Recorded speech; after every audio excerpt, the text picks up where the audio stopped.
You and I have talked about this global market, global economy transitioning, and you talk about these three crucial transitions. Can you just walk me through your thinking, your framework for really thinking about this market at the moment? Absolutely, John. If you step back from the day-to-day movements and ask what are the three things that are absolutely key, they are transitions in regimes, in operating regimes. The first one is in volatility.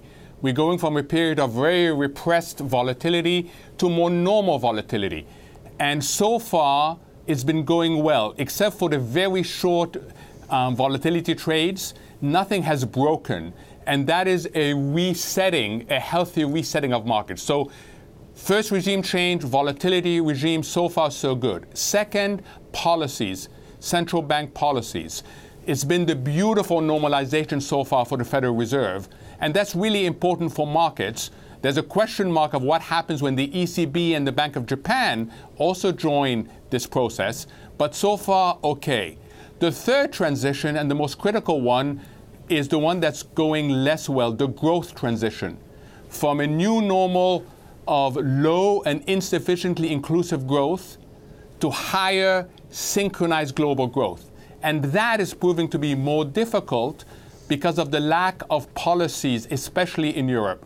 See, this is what I think is really interesting here, Mohamed. Many people have sat around the table with me over the last year and talked about synchronized global growth. But you're calling this coincidental global growth, as if it's just a happy coincidence on a regional basis. Walk me through the thinking on that. Yeah, it's a happy and lucky coincidence. So if you look at where growth has come from and why we've gotten this synchronized pickup, it's been for different reasons that have different durability. In the US, it's policy-driven. It's about the response to deregulation and the tax cuts. In Europe, it's the result of a natural healing process. Think of a patient coming out of hospital. They can walk, but they're still structurally impaired, so they cannot run. It's a once-and-for-all improvement. In the key emerging economies other than China, Brazil, India, Russia, it's a bounce back.